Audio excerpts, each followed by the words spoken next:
आप देख रहे हैं न्यूज नाउ 24/7। ताज़ा खबरों के लिए हमारे साथ बने रहें।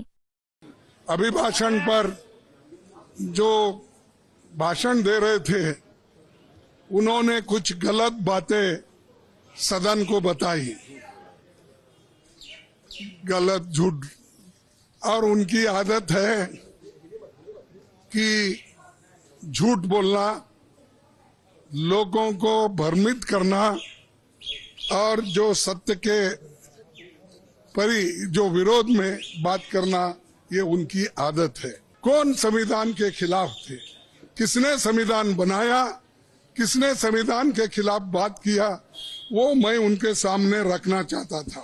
ये उनका ऑफिशियल पेपर है, उसमें ये लिखा गया था, भारत के इस नए संविधान की सबसे बुरी बात यह है कि इसमें भारतीय कुछ भी नहीं है। प्राचीन भारत के अद्भुत संवैधानिक विकास के बारे में इसमें कोई जिक्र ही नहीं है। आज तक मनुस्मृति में दर्ज मनु के कानून दुनिया की प्रशंसा का कारण है। ये किसने कहा? ये ऑर्गेनाइजर ने, आरएसएस ने, जनसंघ के जो लोग थे उस वक्त, उन्होंने कहा। और मेरी बात सुन रहे नहीं, मैं मिनटों से हाथ उठा रहा हूं।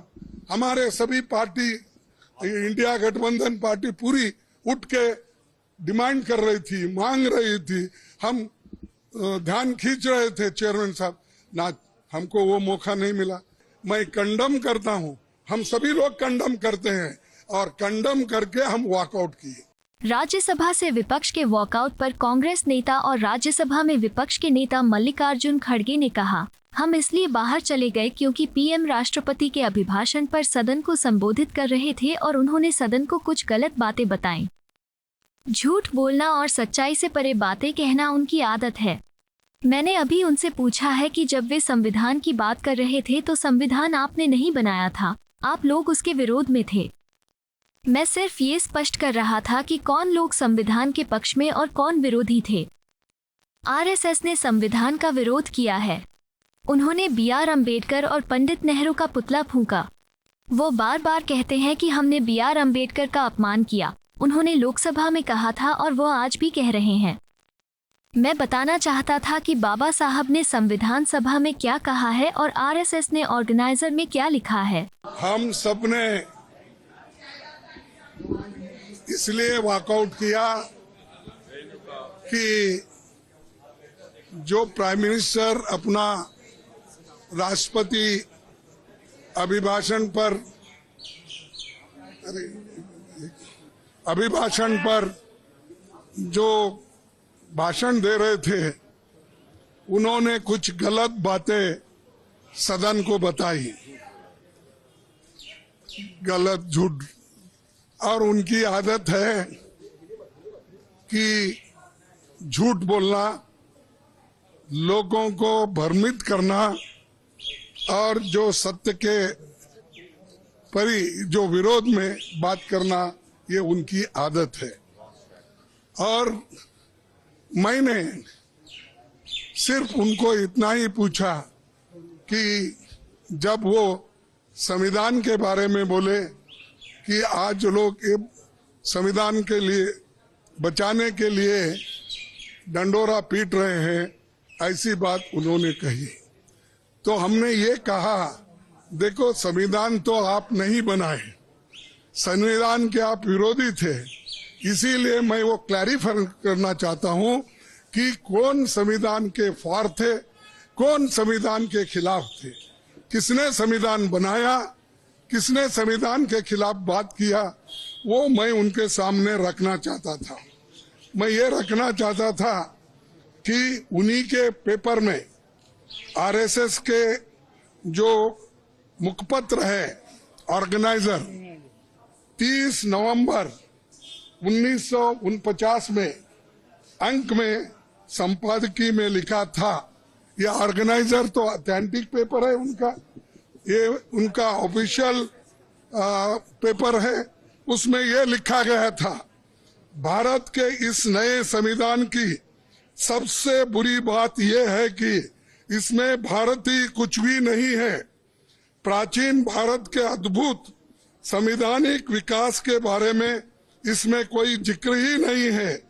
आज तक मनुस्मृति में दर्ज मनु के कानून दुनिया की प्रशंसा का कारण है। ये किसने कहा? ये ऑर्गेनाइजर ने, आरएसएस ने, जनसंघ के जो लोग थे उस वक्त उन्होंने कहा, और वे स्वयं स्फूर्ति आज्ञाकारित और अनुरूपता पैदा करते हैं। हमारे संवैधानिक विशेषज्ञों ने ये बात निरर्थक है। उन्होंने ये कहा कि यहाँ तक जो कॉन्स्टिट्यूंट असेंबली के मेंबर से किए हैं ये गलत है। उन्होंने उस वक्त अपोज करके इस संविधान को उन्होंने नकार दिया था, और आज उसकी रक्षा की खुद बात करते हैं और हमारे को बोलते हैं कि हम संविधान विरोधी है। अरे खुद विरोधी है, जन्मता ही विरोधी है, शुरू से विरोधी है। इसको जब इसका जन्म शुरू हुआ उस दिन से इन्होंने बहुत से पुतले जलाए, अंबेडकर के, नेहरू जी के पुतले जलाकर रामलीला मैदान में उन्होंने ये सब काम किया। आज ये बोल रहे हैं कि हम संविधान के विरोधी हैं। संविधान बचाओ हम इसलिए बोल रहे हैं क्योंकि इसमें आरएसएस की मंशा क्या है, जनसंघ की मंशा क्या थी और बीजेपी की आज जो मंशा क्या है ये। और बार बार ये भी कहते हैं कि बार बार ये भी कहते हैं बाबा साहब अंबेडकर को इन्होंने इज्जत नहीं दी, उन्होंने सब कुछ उनको हरा दिया। ऐसी गलत बातें यहाँ पर भी कही गई, वहां पर भी वो कह रहे। कल हमारे नड्डा साहब ने वहां भी कहा, अब ये भी यहाँ कहेंगे। फिर भी मैं आपको बताना चाहता हूँ, ड्राफ्टिंग कमेटी के चेयरमैन बाबा साहब अंबेडकर ने अपने शब्दों में कहा है कि मुझे बहुत आश्चर्य हुआ था जब प्रारूप समिति ने मुझे अपना अध्यक्ष चुना। सुन रहे हैं आप?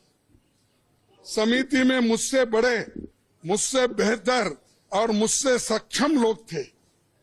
ये कांग्रेस पार्टी के अनुशासन का ही कमाल है कि प्रारूप समिति संविधान सभा में संविधान को हर धारा और हर संशोधन के बारे में निश्चित जानकारी के साथ प्रस्तुत कर सकी। कौन करे? कांग्रेस वाले करे। और इसको बाबा साहब अंबेडकर ने कहा, और ये कहते हैं इन्होंने विरोध किया, उन्होंने ये किया, उनका अपमान किया। आगे मैं बताऊंगा। इसलिए संविधान सभा के समक्ष संविधान के प्रारूप के अबाध रूप से प्रस्तुत किए जाने के समस्त श्रेय पर कांग्रेस पार्टी का हक बनता है। ये बात मैं कहने वाला था, और मेरी बात सुन रहे नहीं। मैं मिनटों से हाथ उठा रहा हूं। हमारे सभी पार्टी, इंडिया गठबंधन पार्टी पूरी उठ के डिमांड कर रही थी, मांग रही थी। हम ध्यान खींच रहे थे चेयरमैन साहब, ना हमको वो मौका नहीं मिला। मैं फिर प्रधानमंत्री से खुद रिक्वेस्ट किया, 1 बार 2 बार 3 बार, लेकिन उन्होंने भी उसको नकार दिया। मैं जो झूठ बातें उन्होंने बोली है ये पूरे मेरे पास है। और कैसा ये लोग आज सदन में बोलते हैं, सदन के बाहर बोलते हैं, ये समझे हैं वो ही पढ़े लिखे हैं और गलत बातें बोलने में माहिर है। ये तो मैं बाबा साहब अंबेडकर का स्पीच कॉन्स्टिट्यूंट असेंबली में जो बोला वो लाया हूं, और ऑर्गेनाइजर में उनके लोग क्या बोले हैं वो भी मैं बताना चाहता था, लेकिन उन्होंने मौका नहीं दिया।